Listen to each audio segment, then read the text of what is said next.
Big day for the Broncos. Big day for Nik Bonitto getting the big time contract extension to keep him around for the next 4 years.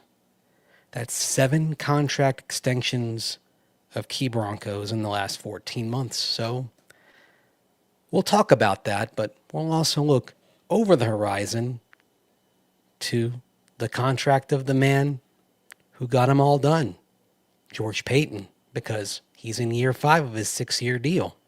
And I think his contract should be next. We'll talk about that right here on Denver Football After Dark.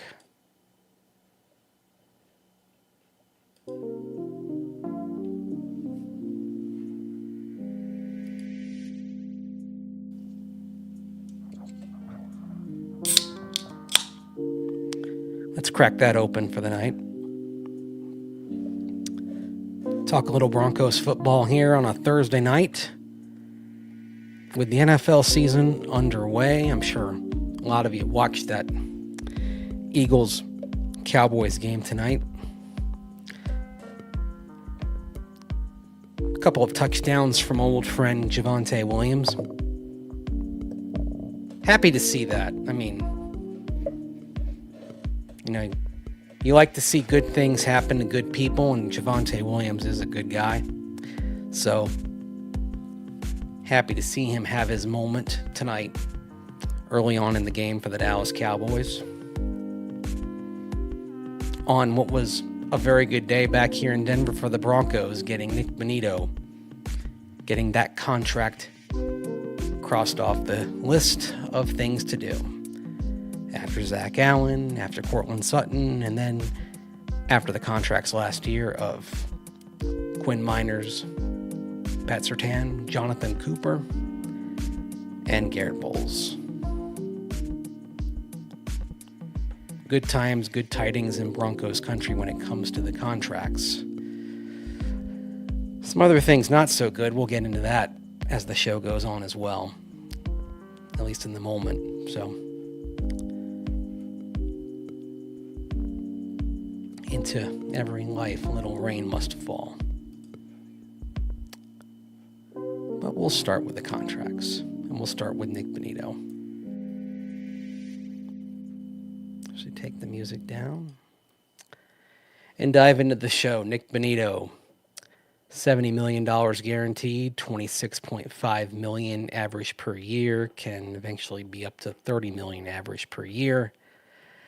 And we've discussed edge rusher contracts, of course, and where that stacks up. And he's not in the first tier of edge rusher contracts right there. And he wasn't going to be, of course. But let's look at where it is he is in the second tier, and not in the Max Crosby range, but he ended up being in the Josh Hines, Allen, Brian Burns, Montez Sweat range. His guarantee below those three, his average per year, as of right now, below that of Josh Hines Allen, below that of Brian Burns, above that of Montez Sweat.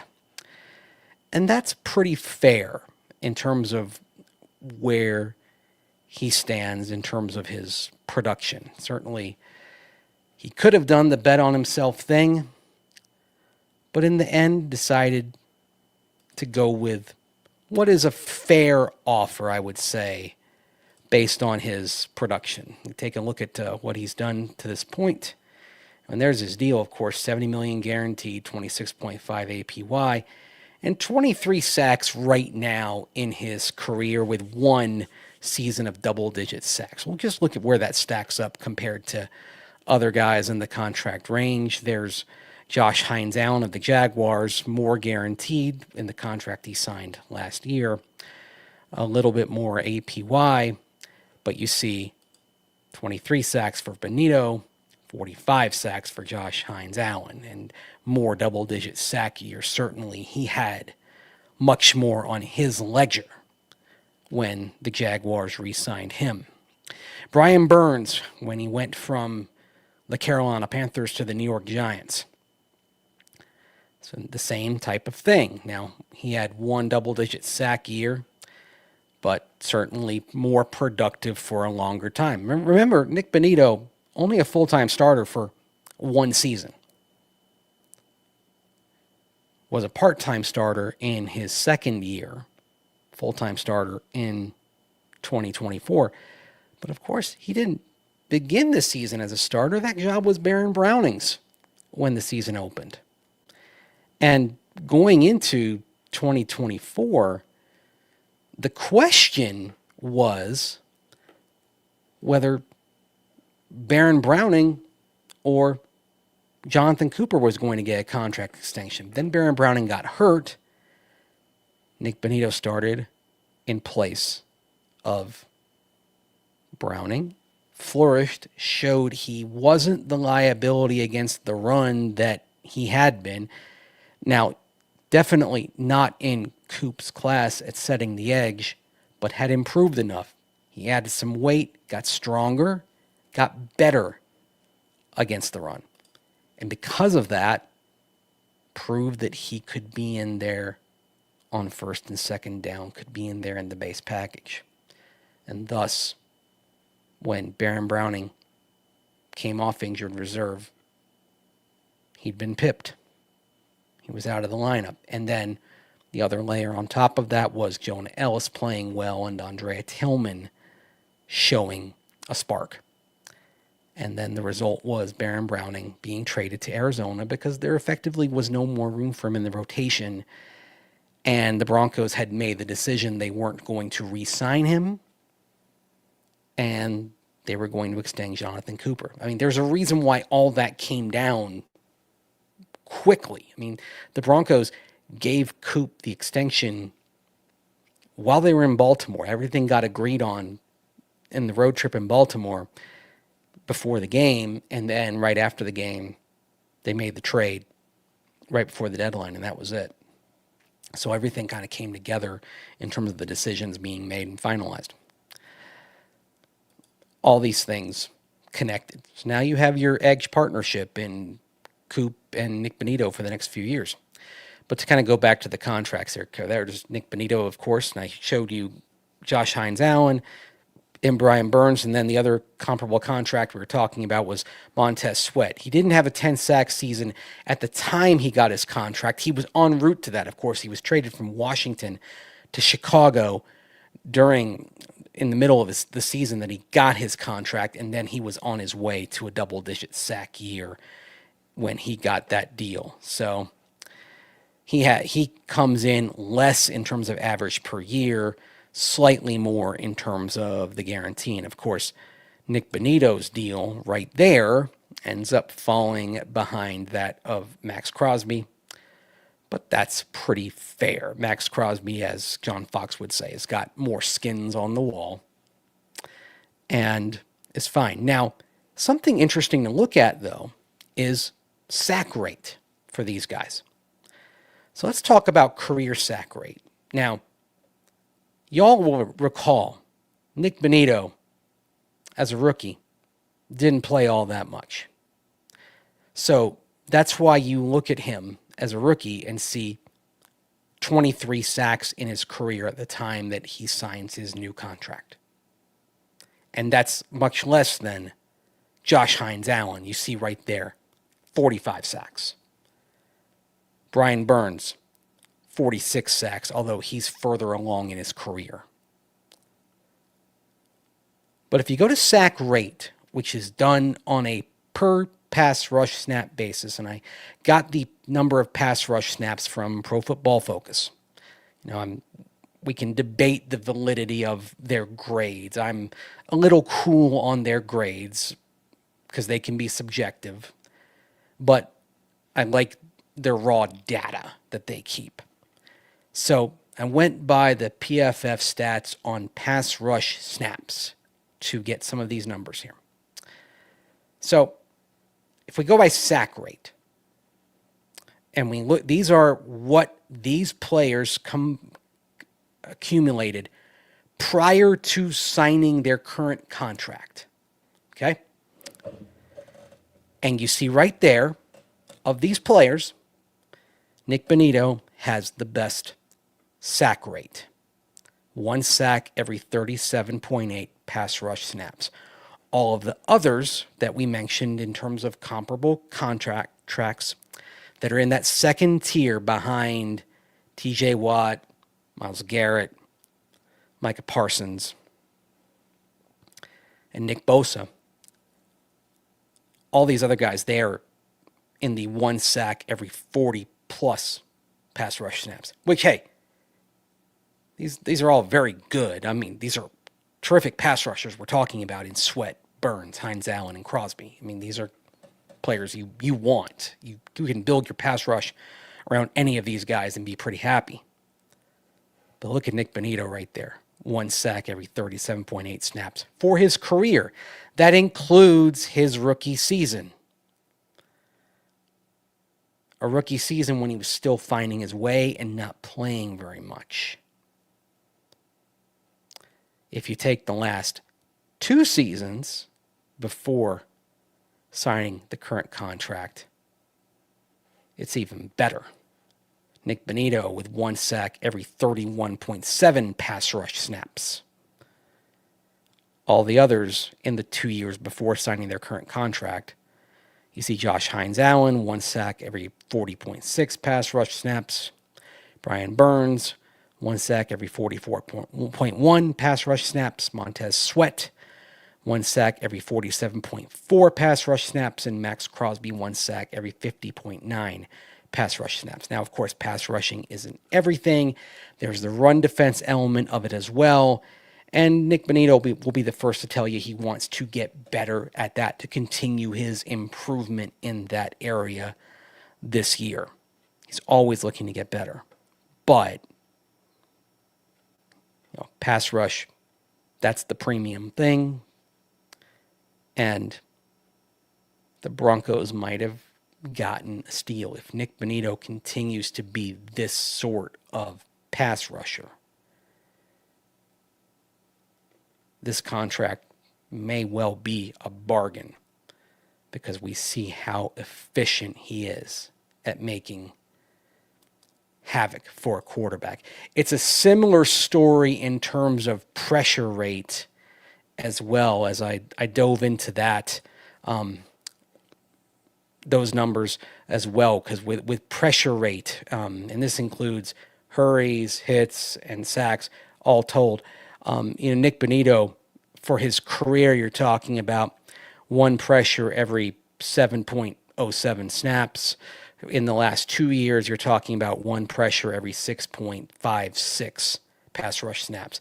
Now, in terms of the 2 years before the contract, he fell just a little bit behind Josh Hines Allen, who in the 2 years before he signed his current contract, 1 pressure every 6.30 pass rush snaps. So just behind him, but ahead of the other 3 edges that we're talking about in this current sample size. So that's pretty good. And in terms of hit rate, quarterback hit rate, Nik Bonitto in the last 2 years tops among those guys. That's pretty good. And not only that, it's probably a little bit more than perhaps even Nik Bonitto believed he could be at one point, because after that first year, he certainly had some doubts.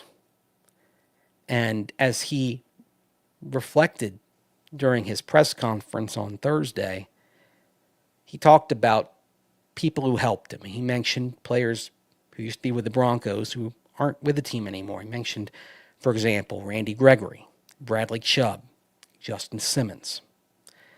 But he also talked about Vance Joseph, who came to the Broncos in the offseason of 2023. And, sometimes in life we have people around us who see more in ourselves than we see in ourselves. These people can be very important to us. And for Nik Bonitto, VJ was that guy. It was kind of weird, when he first came here, I was coming off my rookie year, and I had like half a sack or something like that, and he tells me to come up to his office to talk to him, and I mean, I'm pretty sure he wouldn't mind me telling the story, but he's just like, Nick, like you can be like double-digit sack guy in this league. I'm like, are you sure you brought the right guy in here? Like, I just had a one-sack season, but I mean, he had ultimate confidence in me, and it's paid off. I just had to wait my term and just keep working, and I finally got to see his vision. So, Love that. Are you sure you had the right guy in here? I mean, some of that is like modesty, but it was a tough rookie season for Nik Bonitto. This is also evidence of why you don't judge a draft class after the first year. Both on the high end and the low end, you wait. You give it time. Now, of course, we see sometimes you do move on. I mean, like with Audric Estime, the Broncos moved on from him. And sometimes that happens. I mean, you could argue the Broncos moved on too soon from Audric Estime. That they should have kept turning the page, especially with somebody as young as Audric Estime. I mean, I probably would have found a way to keep him on the 53 and keep developing him. They went in another direction. We'll see how he develops now that he's on another team's practice squad.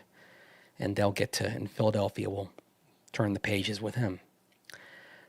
But the Broncos were patient with Nik Bonitto, and they gave him time to develop. And today they're going to reap the rewards, and hopefully going forward they'll reap the rewards. So, pretty good day for the Broncos, and a pretty good day for George Paton, because we're talking about the seventh major re-signing in the last 14 months, and the fourth re-signing of one of his draft picks after Miners, after Cooper, after Surtain, and now they get it done with Nik Bonitto. And that's why I titled the show the way I did. Should he be the next big re-signing? Of course, yes, you're talking about in the short term, you have contracts coming up this year. You have, for example, John Franklin Myers, Malcolm Roach, and some bad news for Malcolm Roach today with a grade 2 calf strain. So that's something that could keep him on the shelf for a few weeks, potentially. We saw him leave the practice field early in the session during the open to media period of practice. And we'll probably get a little bit more illumination tomorrow, or Friday, I should say, because some of you are watching this on Friday. We'll get a little bit more illumination perhaps Friday on his status, but that's a tough blow for Malcolm Roach, and especially in a contract year. It's the second year of his deal with the Broncos. Now, of course, they kept 7 defensive linemen, and so now you probably feel a little bit better about keeping that extra defensive lineman. So now if you're without Roach, now you've got 6. And so in the weeks where you go heavy on the defensive line, you're covered. You've got the 6 that you need. And then in weeks that you go with the standard 5 interior defensive lineman and have one healthy inactive, I should say, you're good. You're set. You've got what you need. But tough break for Malcolm Roach there with the calf injury. Dondrea Tillman also with a hamstring issue that popped up, and he landed on the injury report on Thursday as well. But we'll see what happens with him. Also, Dre Greenlaw, a DNP, did not practice on Thursday, and this may be the time to lean on what Sean Payton said earlier in the week about being conservative, playing the long game, looking at Dre Greenlaw and his availability over the season, because 2 DNPs Wednesday and Thursday, you would say that trend does not augur well for him playing on Sunday. We'll see how they work with him on Friday, but typically, if you don't practice Wednesday and Thursday, it's not very likely you'll play on Sunday.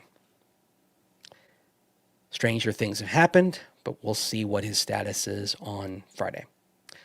But maybe trending toward Justin Sternad lining up at linebacker in the opener and not Dre Greenlaw. We may be having to wait on Greenlaw making his Broncos debut. So it goes. It's tough. It's I think everyone wants to get the look at Dre Greenlaw, and it's frustrating. I'm sure it's probably frustrating to Dre Greenlaw most of all. But you also have to be mindful. Do you want to be without him for a bunch of weeks later, or would you rather be without him for 1 week now? And perhaps the opponent does come into play, because this is a game you ought to be able to win without having without having all the arrows in your quiver. Like this, you should be able to get by in this game. Yeah, you'd think. So that's kind of a reset on the injuries. But if you don't have Malcolm Roach, you get a chance to see Jordan Jackson, Eni Awazarike, perhaps Savion Jones. This depth we've talked a lot about on the defensive line, because Awazarike did have a good camp and Jordan Jackson did have a very good camp and has the experience that he got last year as the 5th defensive lineman. You're prepared. You can handle it. You should be okay with what you have in reserve.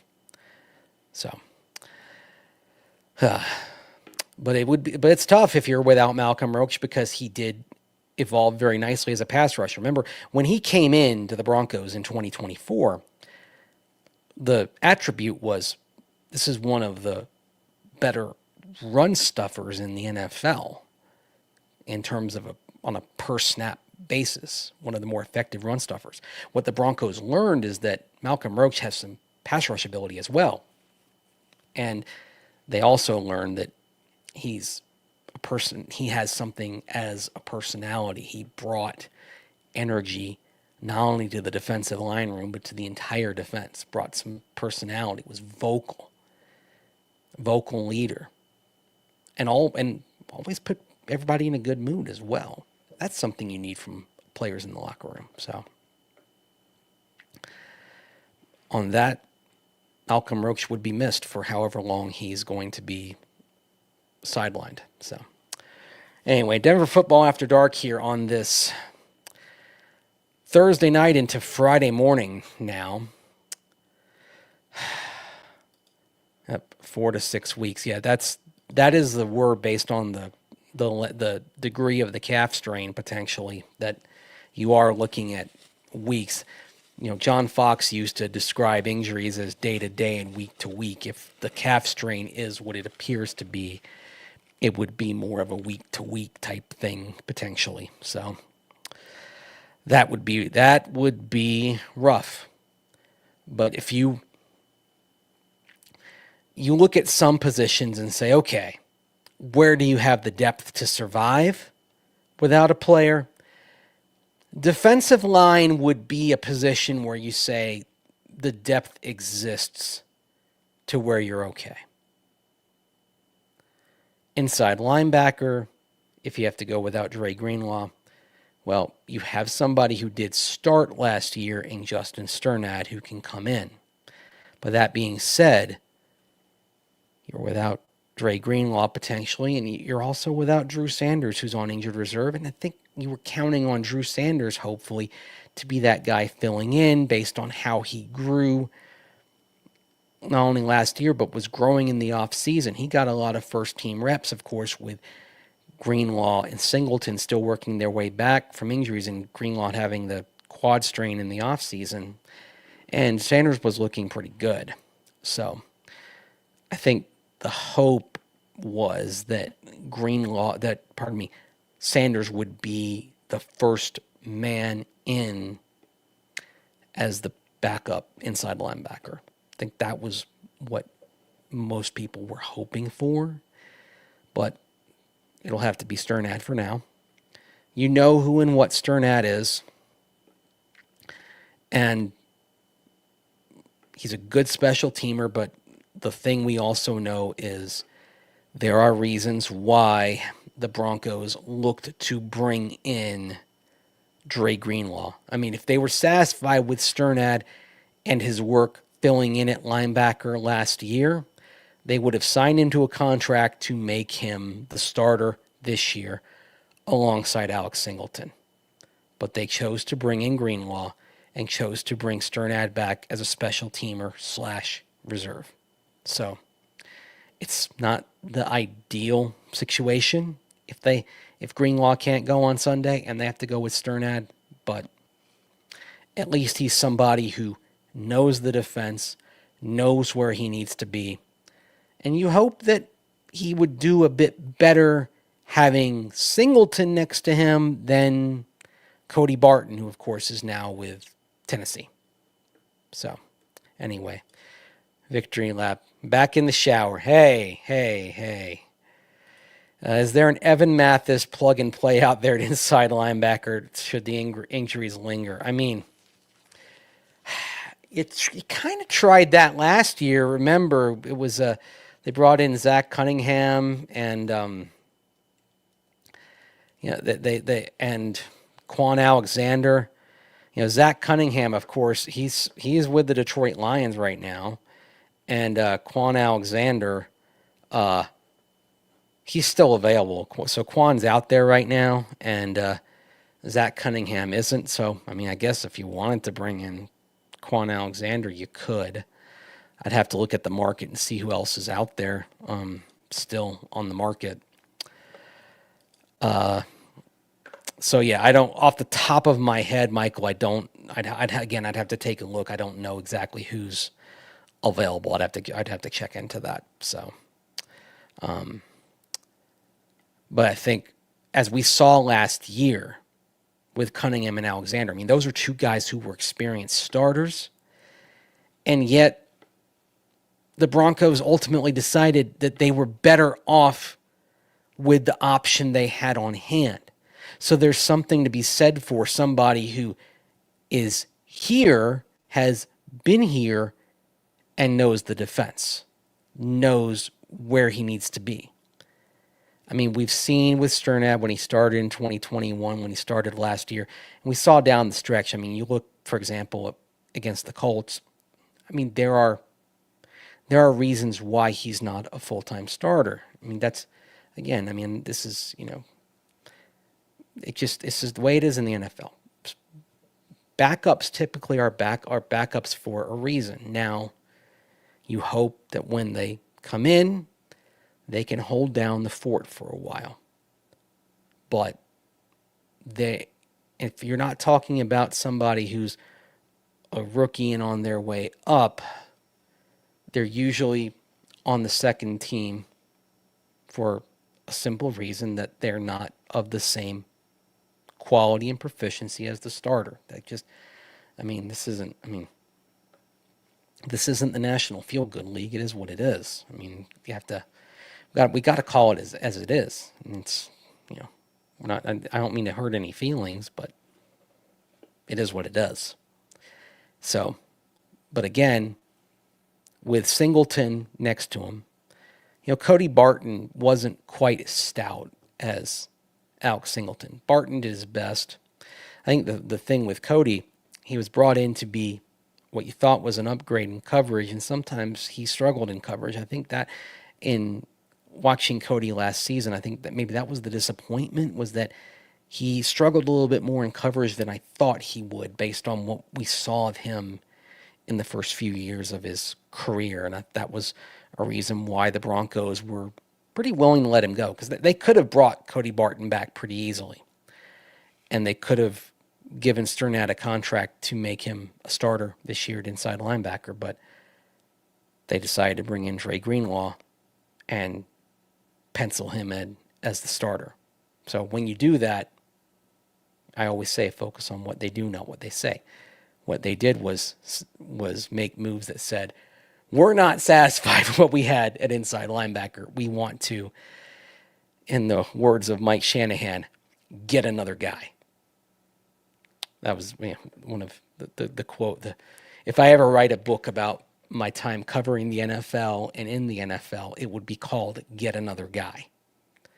Because that's sort of the mentality of if someone's not good enough, as Mike would say, well, we'll get another guy. Yeah, they're not doing, no, Mike, you can't just replace him. Oh, sure, we'll get another guy.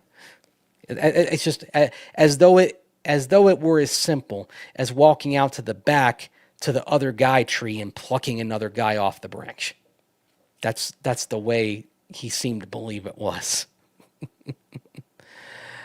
Oh gosh.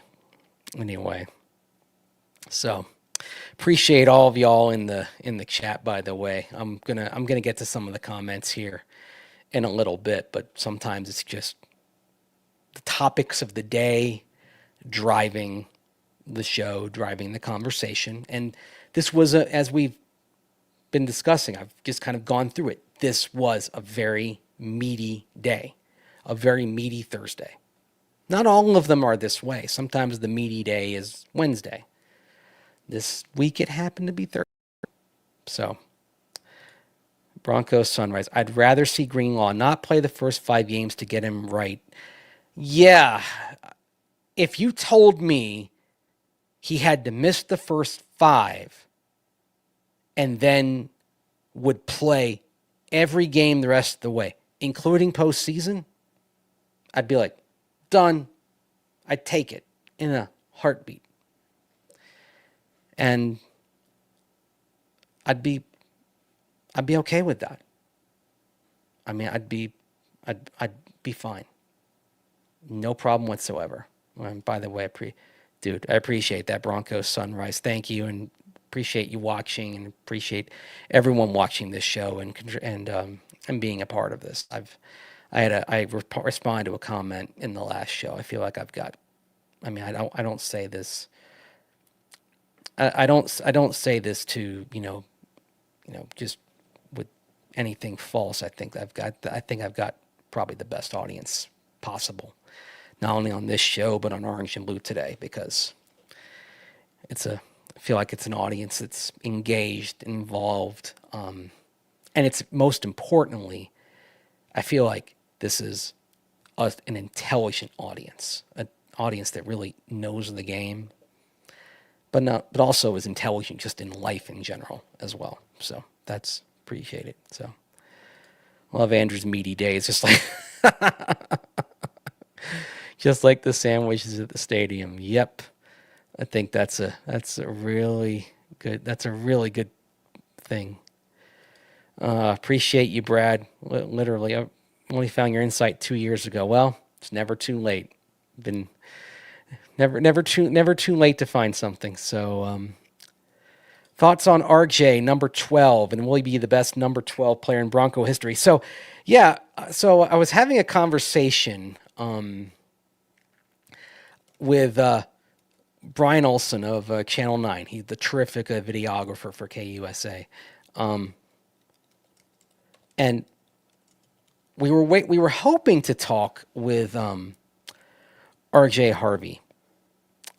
And sometimes players come through the locker room and sometimes they don't.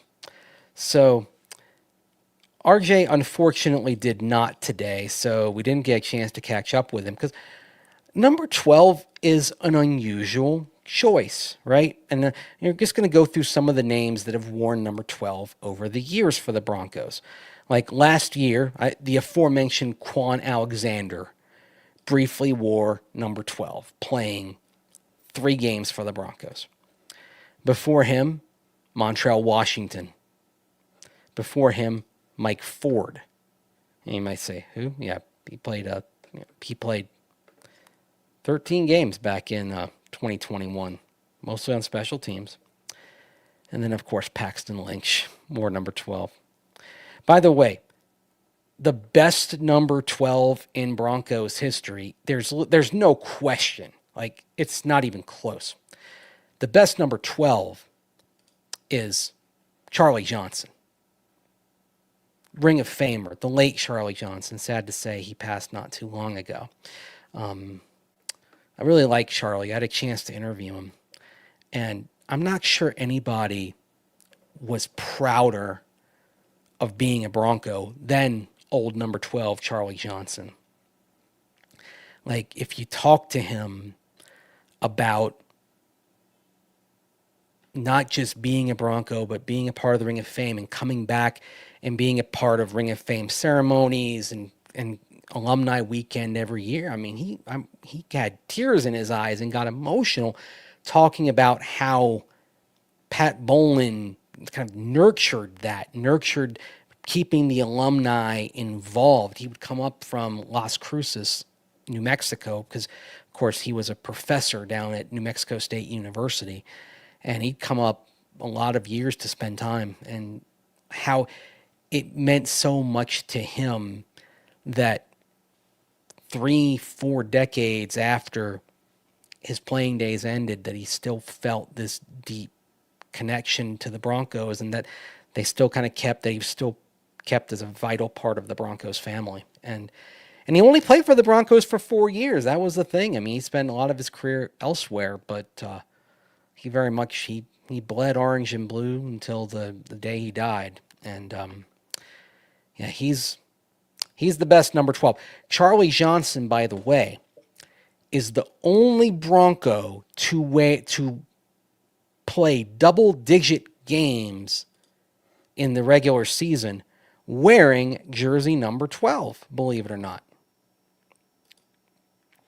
Because, you had Charlie Adams, who wore number 12, but he also wore number 81. He wore it for longer. Or maybe not. Hang on. No, that's the AV. My bad. So, yeah, Charlie Johnson wore it for the longest. He's the best number 12 in Bronco history. So, by far.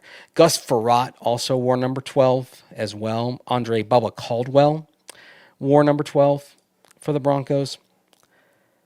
So, if we're ranking the number 12s for the Broncos, I meant, by the way, when I said double digit, I was misreading a category here on Pro Football Reference, so my bad. So, for ranking the number 12s, the top 5 number 12s in Broncos history, I'd have to say number 1, Charlie Johnson.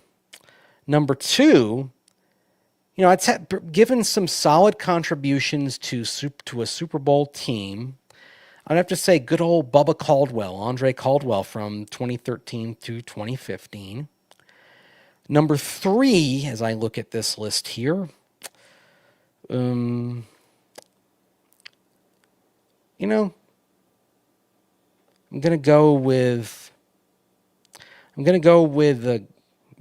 Gus Frerotte. Number 4, we're gonna stick with backup quarterbacks here. I'm going to go with Craig Penrose from the 1970s. And then number 5 here, we're going to go way back here. And he was an okay kicker back in the 60s for a couple of years, and that was Gary Kroner, 1965 through 1967. For the Broncos, hit 52% of his field goal attempts, 98% of his extra points. You'll notice that nowhere in the top 5 number 12s is Paxton Lynch. So, anyway, question coming in here from good friend Derek Baird, pardon me. I feel pretty good with Jordan Jackson coming off the bench for Roche, but after that, is it Jones or Wazarike? Ooh, good. That's a good question. With Malcolm Roach, him being out, wanting maybe a bigger interior presence, my guess is that it would probably be Eni Wazarike. Because perhaps you want someone who can be more of a nose coming in. Malcolm could spell DJ Jones from time to time, getting in there. I would say, if I'm gonna just wager a guess, I would say a bit more likely to be Eni Wazarike, and also I don't think you should make too much of the depth chart that came out, but one thing maybe you can make of that is one defensive lineman on the third team, and that was Savion Jones, not Eni Awazarike. So my guess is it would be Savion who would be the odd player out if the Broncos go with 5 D linemen and not 6, which would be, I think, probably pretty understandable if they go in that direction. But yeah, that is my guess as of today, that it would be Eni Awazarike getting the last jersey if they go with 5 interior D linemen. But yeah, that's a good question. So Bubba Caldwell, yeah, a lot of good memories of Bubba around here. He was a guy who he stuck because he and Peyton Manning were 2 guys that were always on the same page. If you were clicking with Peyton Manning, you were going to be around. Like Bubba Caldwell clicked with Peyton Manning on the field, and Cody Latimer did not. So Bubba was going to play more than Cody, even though, I mean, Cody probably had, better skill set, but Bubba was better with Peyton. And if you had more chemistry with Peyton, you were going to be on the field. 12 is a strange number for a running back. Victory lap, you are right. That was the thing. That's what we were saying in the locker room today. Like, it was unusual, and that's why I was, I'm looking forward to asking RJ about it, because there's a story there, I would think, behind 12. I'm actually a little disappointed that he didn't keep 37, because, and this is just me and my generation, if you are a child of the 90s and you saw the movie Clerks, you would know and have some connection with the number 37. You would think of something if you are a fan of the film Clerks and think of the number 37. I can't really say it on this show, because for YouTube algorithm purposes and monetization purposes, I have to keep this clean. But if you've seen the film, you know what I'm talking about. So, Victory Lap says 20s or 30s. Or it should be a single digit. See, I thought RJ would go single digit. Now, obviously, he couldn't be 7 because it's retired. But I thought he might. A single digit might have been cool, right? I mean,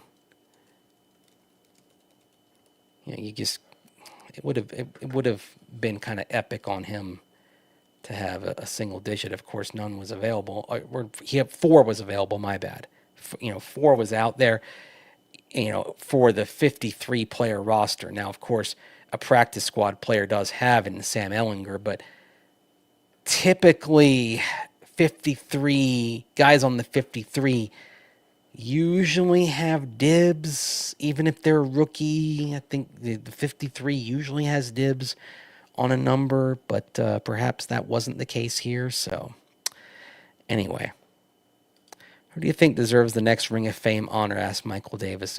Let's go through your list here. Gary Kubiak, Wade Phillips, Steve Antonopoulos, Riley Odoms, Al Wilson, Ed McCaffrey, Aqib Talib, Steve Watson. Okay, let's just go through this list really quick. So with Wade Phillips, now he was a head coach, but 1 game under 500 as a head coach, including the playoffs, means he would go in as a coordinator. And a terrific coordinator he was, both in his first stint and his second stint.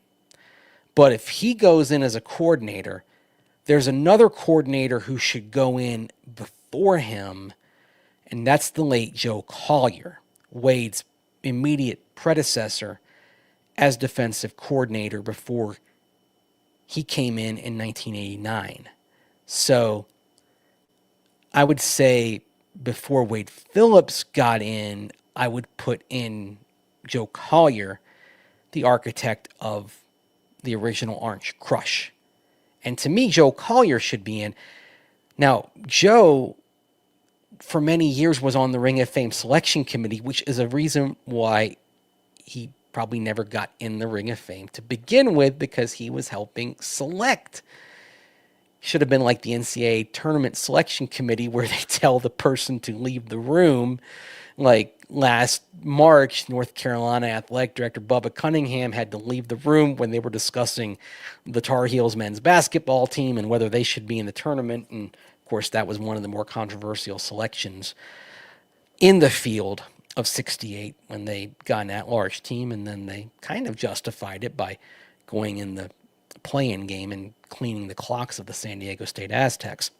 So, anyhow, I'd say Joe Collier and then Wade Phillips, just because Joe came before Wade and built the Orange Crush. But to me, they both should be in. Gary Kubiak, I would say probably there's a case that Kubiak probably is the next one in. That if you were putting somebody in for 2026, it ought to be Kubes. By that point, you're going to be 10 years beyond his last Broncos season. And let's see, when was his last NFL season? Because remember, of course, he was a Vikings offensive coordinator for a bit. Yeah, 2020 was his last season as Vikings OC. So you're sufficiently beyond his last year in the NFL, and it doesn't appear he's coming back. So I would say 2026 would be a good opportunity for Gary Kubiak to be in. Riley Odoms is in. Of course, Riley Odoms recently got in. I'm in favor of all those names that you mentioned getting in: Al Wilson, Ed McCaffrey, Aqib Talib, Steve Watson. Now, if we're talking about who should get in among those players, I'd say, to me, the first priority is Al Wilson. This is a guy who was an all-pro, heart and soul of the Broncos defense in the early 2000s. Should have been in a while ago. To me, I'm not talking about how many years they've been waiting. I'm sort of making this based on, okay, who has the best case among eligible players. My top two among eligible players for the Ring of Fame who should be in are Al Wilson and Ryan Clady. Clady, you could make an argument that, with all due respect to Gary Zimmerman and the 5 years he played at tackle while he was here, you can make an argument that as a Bronco, because Gary Zimmerman may have had his better years as a Viking than a Bronco, you can make the argument that as a Bronco, the best tackle in Broncos history is Ryan Clady. Dominant at left tackle from the jump. Multi-year All-Pro.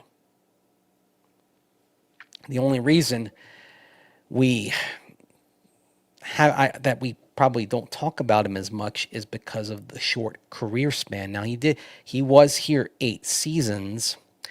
2 of them he missed to injuries. One of those years he played 2 games. That was 2013, and then he missed the entire 2015 season injuries. And I think another thing that works against him is you had the 2 years that he missed either the full season or nearly the entire season. The Broncos went to the Super Bowl. But this is one of those correlation is not causation things.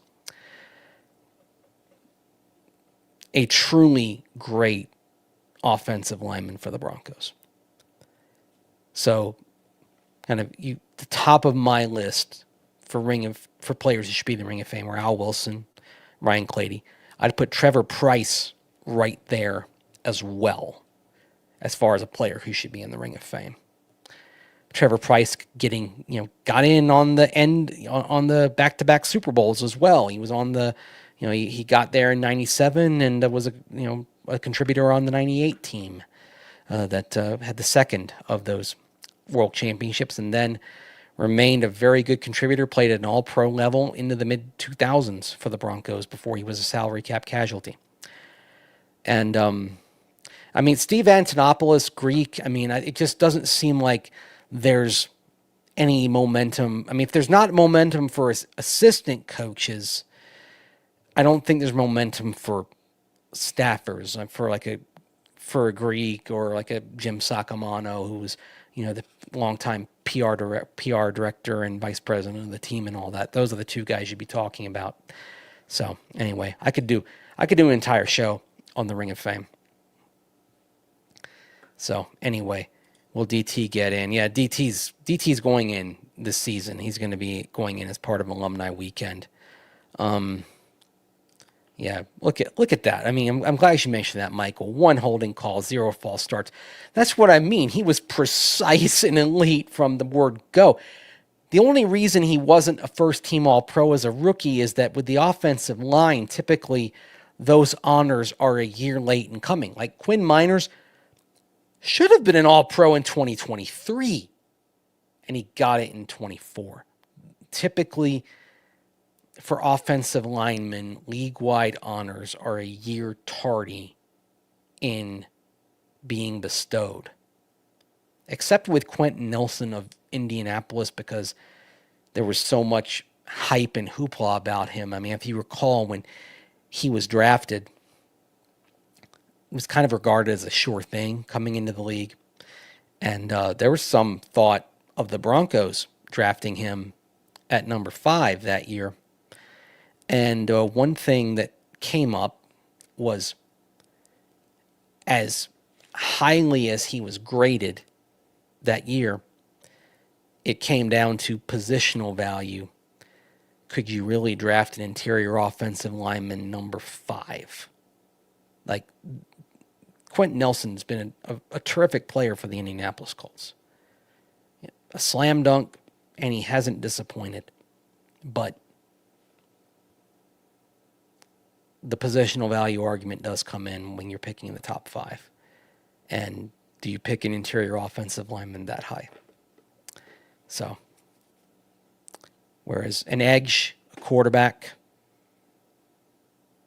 a corner, you think of like the core 4 positions that I refer to often as, corner, edge, QB, pass protecting tackle. Like those 4 premium positions, to me, those are the positions you look to take when you have one of those top picks. It's why when Jahdae Barron fell to 20, you talked about premium talent at a premium position, and it was sort of a need anyway. You wanted to add to the cornerback room anyway in the draft. He was too good for the Broncos to pass up. So, anyway. Denver football after dark here on this. Now into a Friday morning and officially in the NFL season. We're going to be watching more football on Friday night. We're going to be watching the Chargers and the Chiefs, some AFC West football. And because it's Friday night, we'll be thinking, I will be thinking of the song that played at the beginning of the movie The Last Boy Scout. Friday night's a great night for football. So anyway, appreciate that, Michael. The problem is I could just go on forever about these sorts of things. That's why I need this sort of outlet, because I can just yap about all this stuff as I drink from the wrong side of the can. I don't know if you've seen Groundhog Day. Do you remember when it's in the beginning of the movie? It's on Bill Murray's first, February 2nd, and he comes downstairs, and the lady working the bed and breakfast asks him about the weather, and he gives this really detailed explanation. Of course, his forecast turns out to be wrong, but he gives this detailed explanation of where the front's going to move in and what's going to happen, and it's going to mix it at high altitudes. And then he says, "Were you really wanting to talk about the weather, or were you just making chit chat?" Like, sometimes when I'm on these types of subjects, see here, I feel like y'all really want to talk about this sort of thing when you ask a question like that about the Ring of Fame. But if someone asks me about the Ring of Fame, like out in the wild, they might be just making chit chat, and that sort of explanation or about any Broncos subject would be too much. But here it's just right. That's why I need this sort of show. Just to get this off my chest every day. The Broncos could have George. Oh, now we're playing the great draft what if games. Oh boy. That 2017 draft. The 2017 draft is the could have had George Kittle, picked Jake Butt. Could have had Chris Godwin, picked Carlos Henderson. I mean, the Price is Right losing horns play throughout the 2017 draft. And yet, at the top of the 2017 draft, they got a guy who is now going on 9 years as the starting left tackle. Pretty good. They got a guy who's into his third contract, Garrett Bowles. That worked out okay. So it wasn't all bad. Bowlesy. Jake Butt has a better name. Yeah. Jake Butt sold more jerseys than a fifth rounder with his level of contributions should have, just because of the name. But boy, I thought that pick was going to work. I will admit I loved the pick when it happened because he was one of my favorite prospects that year. And I thought, okay, if he heals right from this ACL, you're getting a first round talent in round 5. I loved his tape. Incredibly refined route runner. Just looked ready to go. Ready to come in. I thought this was a guy who instantly was going to catch 50 or 60 balls for you from the jump as a player. And that's rare for a tight end. But he couldn't get healthy. It's a shame. Jake Butt is why I will never, ever, ever begrudge a college player for saying, I'm not playing in a bowl game. You remember a couple of years ago when Florida State got snubbed from the college football playoff, even though they had just beaten a top 15 team in the ACC championship without Jordan Travis. And then they still got left out of the playoff. Sorry, that still bothers me. And I'll admit it's personal because my niece is part of the FSU band Color Guard. So she would have gotten to perform like in the Rose Bowl or the Sugar Bowl if they'd been selected. But they weren't. So I get really ticked about that. Anyway, so it's a little bit personal for me. But anyway. So the FSU players, basically like, we're not playing in the Orange Bowl. Screw that. I can't blame them at all. And I will never blame any college player for saying a meaningless bowl game. I'm not going to put my potential livelihood on the line for that. I mean, Jake Butt, he did go play in a bowl game, and it irretrievably changed his professional life, changed his draft status, changed everything for him. So that's why player says he's backing out of a bowl game that doesn't mean diddly poo, in the words of Jim Mora. Fine by me. You will never hear me complain about that. Mike Kroll. Talking about draft picks.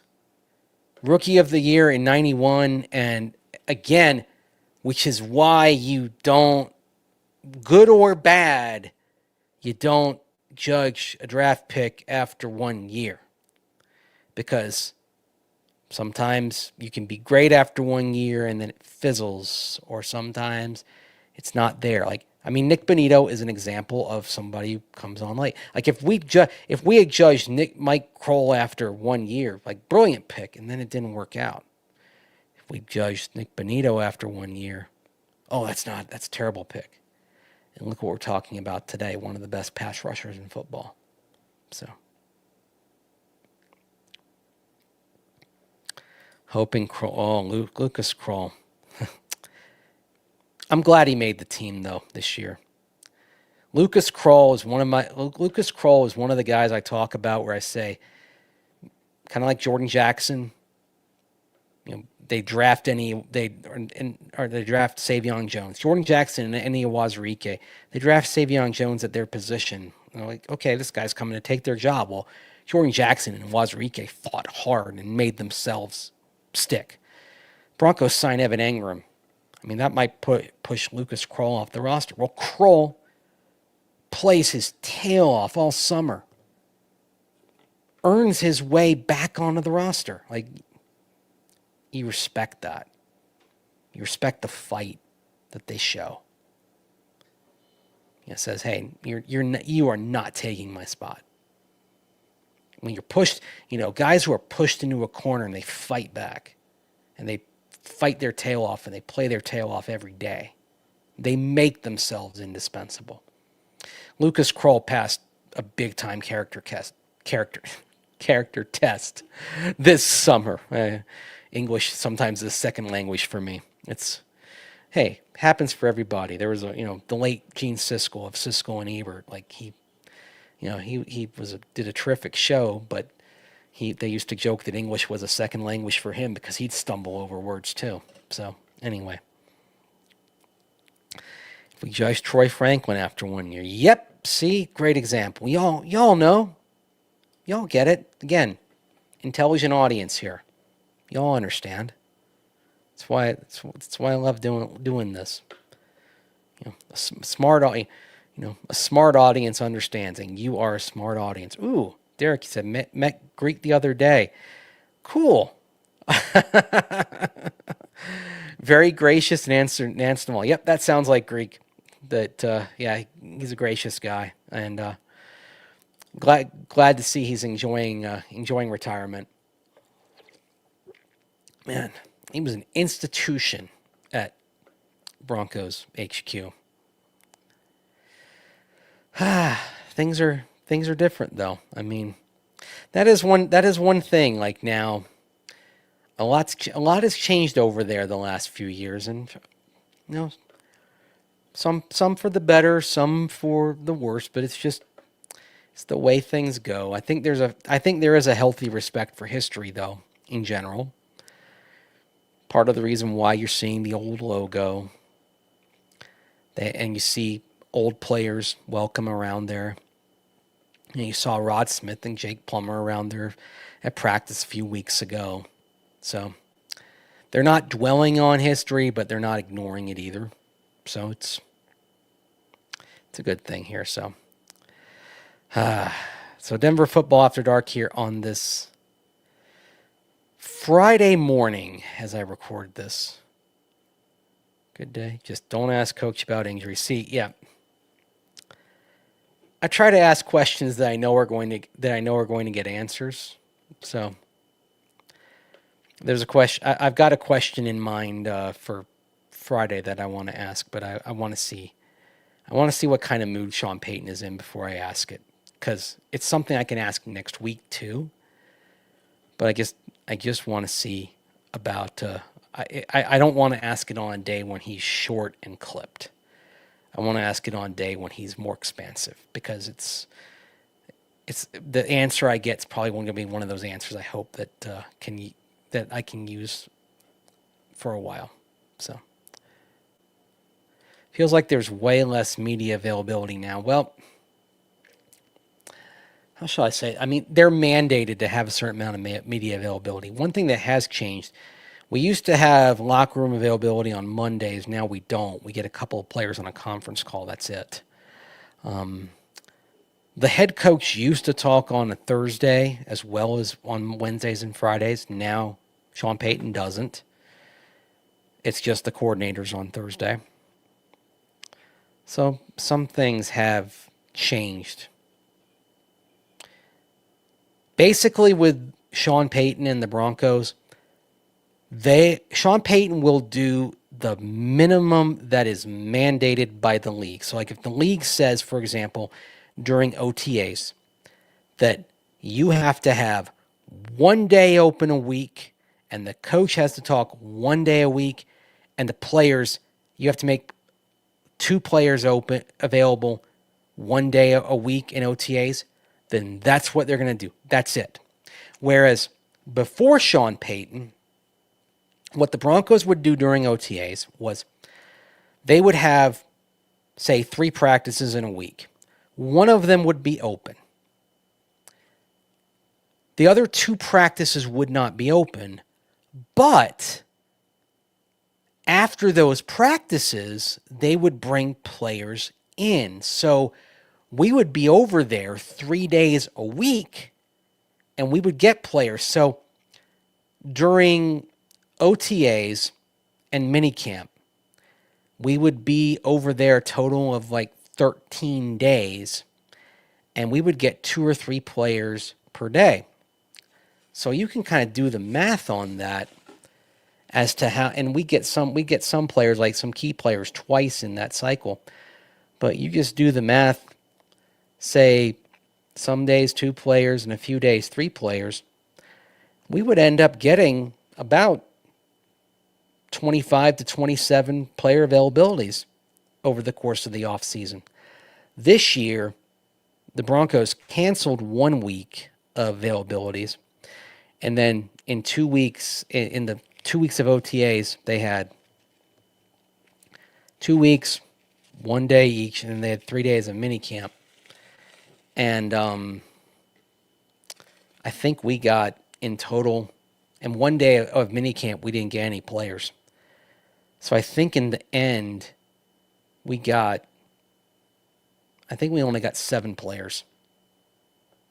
And some off seasons, we got 25 as recently as 2022. And we used to get press conferences with the free agent signees and big press conferences for the big free agent signees. And the smaller ones, we'd get conference calls, or we'd get little group interviews as well. And under Sean Payton, that's gone too. And it's disappointing because here's the thing, like this, we like to, the way it is like, we want to help you as fans get to know these players. Introduce, that's part of it. It's a question and answer session, and then, you see the interview clips and you read the stories and all that. This is part of, helping you as fans get to know them. I mean, basically, it's just the cameras and the recorders and the written stories. These are all a conduit. And then certainly on the Broncos website, they'll put the full press conference up so you can watch the whole thing. So you get to see all that. So you can either read the stories or, see the clips on social media or on a show like this or whatever, or you can watch the whole press conference on the Broncos YouTube or whatever. Either way, you're getting to know these guys. And now that's gone. I personally think that is disappointing for you as fans. And for me, like if I'm an Atlanta Braves fan, okay? If the Atlanta Braves stopped doing that with their free agent signees in an off season, I would be ticked off because I watch that sort of content. I want to learn about those guys. I want to know. And and if they said we're not doing that anymore, I'd be ticked off. So, and I know there are more important things in terms of, football and winning and all that, but having a press conference, a free agent press conference, didn't lose anybody any games. And, I'll just, there's my friend Jeff Legwold would always use the example that the Pittsburgh Steelers kept their practices open to the media for longer than any other team in football, and did so long after every other team had closed their practices. And they kept on winning an awful lot of games. Didn't seem to affect them. They were the least paranoid team in football, and somehow they've been pretty successful. They don't have many losing seasons in Pittsburgh now, do they? So, the Green Bay Packers, you know what they do during OTAs and minicamp? They don't just have press conferences. They have open locker room. So the media can go into the locker room and interview whichever players they want, in the regular season. So that's, we actually get one open locker room period in off season. It's for rookie mini camp, and then that's it. So we get the rookies for a day, but we don't get that with the player. We don't get that with the veteran players. If we got open locker room in OTAs and minicamp, it would be terrific for all of y'all in terms of getting to know these guys. And last I checked, the Packers are a pretty successful franchise that wins a lot of games. Doesn't seem to hurt them. And the Packers, the media interest in the Packers is kind of like here in Colorado with the Broncos. It's pretty intense. In fact, I'd say that the franchise in the NFL, at in terms of fan interest, fan avidity, intensity, I'd say the franchise in the NFL, with whom the Broncos have the most in common in that regard, is the Green Bay Packers. And they do all right. Sorry, I'm on my soapbox. Anyway. Today's game shows us what we need to do to prepare for Philly. Dallas had a good plan, but the D couldn't get home. Yeah. I thought Dallas made a good acquittal of itself tonight. That's not a division title winning team, what's left of it. It's a team that looks like a team that they could be in the wild card conversation. And yes, schematically, especially in the second half, showed how to contain Jalen Hurts and company. Everyone's gonna look at the Cowboys' defensive film. You think JFM makes it past the trade deadline? Oh, I think he's on the team the entire season. He's here. The thing is, with Savion waiting in the wings and developing, with Jordan Jackson having another 2 years of team control beyond this one, if you count his restricted free agent year, you can just kind of see the pieces aligning to where they go with the younger guys. JFM, if he has a season this year like he had last year in terms of sack rate and pressure rate, JFM puts himself in the category where he can get 15 to 18 million a year on the market, potentially. That skill set, that type of pass rush ability, it's going to have value. Someone will want that. He'll know that. And given what the Broncos have invested in DJ Jones and invested in Zach Allen, I'm not sure there's budgetary room in terms of overall team planning to get JFM in unless he wants to take a discount at something less than 15 to 18 million a year. So it might be the reality of the situation as well. I don't think the door is closed, but I think it would have to be at a certain price point. But maybe JFM would want that. We'll see. He does enjoy being here. Does enjoy being around this team. It's a contender. It's a great room with great chemistry, great personalities, and strength of association among that defensive line. So, interviews make these players feel more human, not just players in pads, but in helmets. Definitely miss them. Yeah, look, in the next couple of days, I'm going to post some clips of a conversation I had with Pat Bryant. I'm going to do a little thing on Jeremy Crawshaw. Had one-on-one interview with him on Thursday. It was good to talk with him. It's good to talk with Pat Bryant. I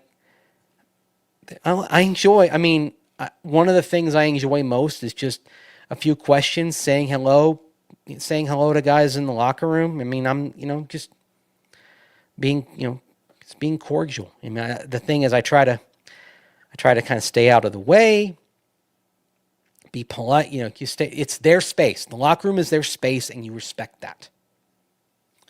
But just be cordial, be respectful, because like I said, it is their space. It's their domain. But just remember they're people, and there's also something to be said for being in the locker room when you talk about the team and you write about the team, and you have all of us who cover the team. We make assertions, we make statements, and there's something about being in there, so you're not just some face on a screen or behind a keyboard lobbing shots and not being accountable. There's something about being in that room and actually being there when you say and you write things. I think that is important. I think that's an important part of the job, is accountability. Because, hey, I've been called on things I've said and written before, and I will be again. That's okay. That's part of it. And what I've learned is that you have those conversations, and generally speaking, there's a mutual understanding and respect that comes from that. You know, we're all just people. So, my favorite player to interview. It's not fair for me to choose one. I appreciate what you're saying, Vic. Victory lap. But I don't want to. I don't want to choose one, because then, I don't want to have one of the guys saying, "Why don't you choose me as your favorite?" So I'm not going to. How many years do you have in Ingram as tight end 1 in Denver? I mean, I think 2. I think the length of the contract in all likelihood. I expect the Broncos, they're going to monitor the development of Caleb Lohner this year. I would not be surprised to see them draft a tight end next year. I think maybe next year, one way or the other, you see them working to develop a tight end of the future and see sort of the baton being passed to another tight end. Sorry, there was a comment I'm looking for that I wanted to cite here real quick. Just hold, please. I should have starred this one. I'm sorry I should have starred this because I want to get it in here. By the way, I know people have asked about the live comments. If you're watching this on delay, if you watch this in the first 6 hours or so after the show, it takes some time for the live comments to be processed into the archive show. So that's why sometimes you don't see them immediately, but eventually they will be there. It just has to wait a little bit and see before it goes in there. So I apologize if you're watching this in the few hours after the show and you don't see the live comments or don't have the ability to watch that. So,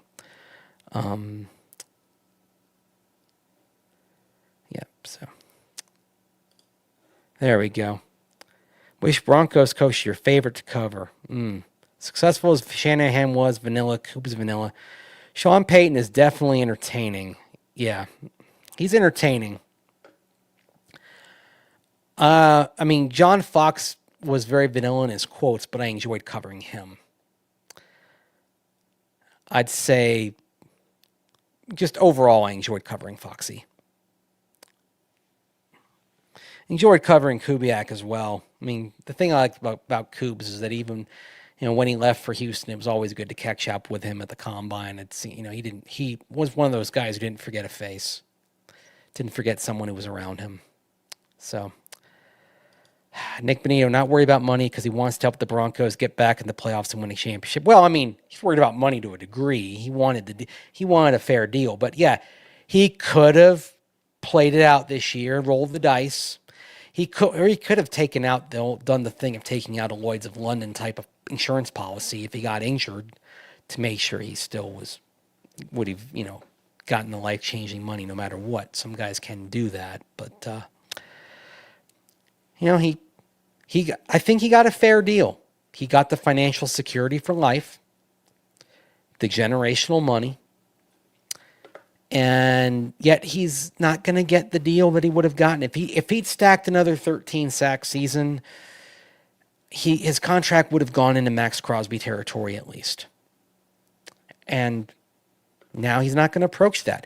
Like I mentioned at the top of the show with those contracts I brought up, he's in Josh Hines Allen, Brian Burns, Montez Sweat territory. And those contracts were done a year and a half ago. And those guys, especially Hines Allen and Burns, they had more. They'd done more to this point than Bonito had. Now, what Bonito had on them was better pressure rate and sack rate numbers, so better on a per pass rush snap basis. But, I mean,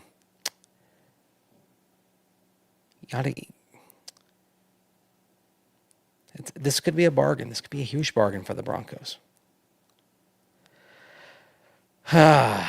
Anyway. Aloha to all of you. Aloha. So, need to draft a tight end, someone who can cover one. Yeah.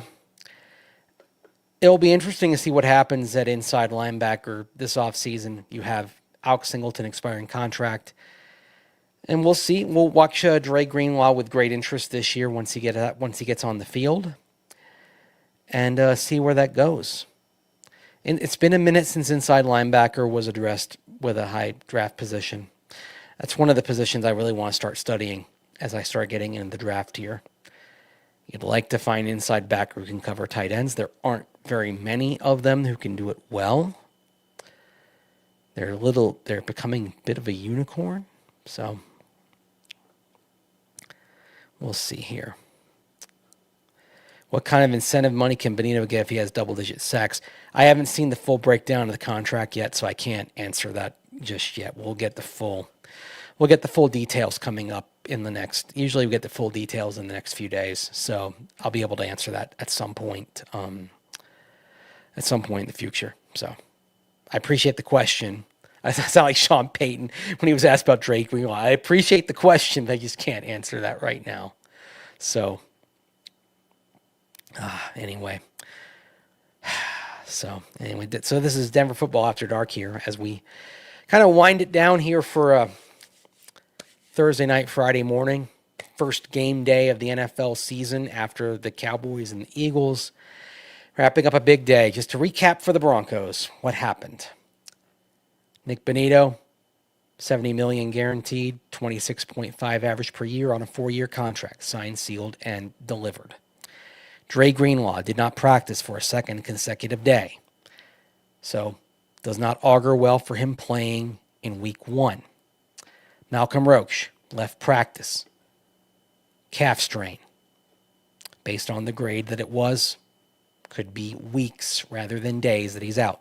Dondrea Tillman were limited in practice. Hamstring issue does not appear serious. Nate Adkins also still not practicing, but that's something that hopefully will resolve itself here in the next couple of weeks. Remember, Nate Adkins did not go on injured reserve, so that tells you the Broncos expect him back here in the next couple of weeks. They did not expect him to be out for 4 weeks.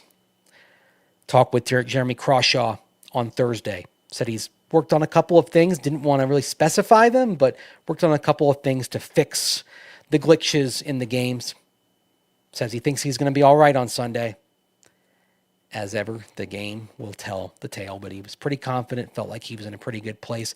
Feels like the surprise punts in practice have helped, and he says they're complete surprises. He truly has no clue in practice where they're coming. Says Sean Payton mixes them up when they're coming in, and he's just always got to be at the ready, and feels like they've helped him out so far. So it's good to catch up with him today, or with him on Thursday as well. And then to go back to the original question that I asked at the top of the show, should the Broncos' next re-signing be George Paton? Look, he's in the 5th year of a 6-year contract. He and Sean Payton get along very well. They come at this from different sides. Sean Payton is the aggressive. He'd almost always trade up in the draft. George Paton in the draft, he would trade down. He has often spoken of the more darts philosophy. What have the Broncos done in the last couple of first rounds? They've stood pat. In other words, basically, they've split the difference between George and Sean. They work well together. They balance each other out. That's something that I have heard a few times, is that the two of them really, the yin and yang, fit well together. Might be time for the Broncos to work on a new deal for George Paton. He's flourishing. Yeah, 2022 was a bad year for him. Nathaniel Hackett was a miss. Probably should have stuck with maybe the first instinct that he had. Going way, way back. Long time ago, it looked like George Paton and Dan Quinn might work together. Didn't happen. Could have happened in 2022. They decided to go with Nathaniel Hackett. That proved to be a mistake. Traded for Russell Wilson. That proved to be a mistake. A couple of errors that could have sunk George Paton. He's made up for that in big, big ways since then. Now, he's one of the hotter general managers in the NFL. That being said, these 7 re-signings, there'll probably be at least one where you look back on and say, okay, maybe that didn't work out as you expected. But in the bigger picture, most of them will. But beyond that, these re-signings, they're not only reflective of a top-down philosophy from ownership, they're reflective of George Paton and how things have changed under his watch. A Broncos team that used to have a reputation for being kind of hard to deal with, not only among players, but even among agents. Now they're regarded as a team that's one of the best to deal with. You can make fair deals with them. They're attractive to players. They work well with agents. And even around the league with other GMs and other teams. The Broncos are regarded as a team that doesn't try to win a deal, but a team that with whom that you can make a fair deal. And thus, when it's time to make trades, the Broncos aren't one of those teams where when you see their name on the speed dial, or not on the speed dial, but on your phone, you say, oh, I don't want to deal with them. The Broncos and George Paton are a team where you say, hey, we can make a fair deal with those guys because they're not trying to screw us. Some teams, they're trying to screw you and win a deal. Not George Paton, not the Broncos. They'll work with you. And because of that, you can do a lot more constructive things. That's the reputation these Broncos with George Paton have now. That's a huge difference from several years ago. And that's a credit to George. It's a big part of the reason why getting him extended is, I think, of paramount importance. Tip the cap to George Paton. The man knows what he's doing. He's earned every bit of kudos that he should be getting right now. So I know there are some hot take artists that'll tell you he's not that good. Well, I'm going to start that again because I want the soundbite to be right. There are some hot take artists that'll tell you he's not that good. They're full of crap. That's all I have to say about that. I like that. They balance each other out well, Sean and George Paton. So, Denver Football After Dark here for this Thursday night into Friday morning. Appreciate all of you watching and joining me on this YouTube channel and joining me, of course, over at the Denver Sports YouTube channel for Orange and Blue Today. Of course, I'll be on there Friday at 5 p.m. Mountain Time with Cecil Lammey, breaking down all things Broncos, probably talking about where things stand for Dre Greenlaw coming out of Friday and where things stand on the injury report. We'll also have a show Saturday morning at about 9 a.m. Mountain Time previewing the game. I'll be here for a show Friday night looking ahead to the Titans game. We will not have a show Saturday night. So Denver Football After Dark will be on Friday night, but not Saturday night. We will have a post-game show Sunday night. So a good venting session on Sunday night once I get home from Empower Field at Mile High. So That's the programming note for the weekend. So like, comment, share, subscribe if you know people who might like this sort of kind of low-key Broncos chat. Tell your friends all about this.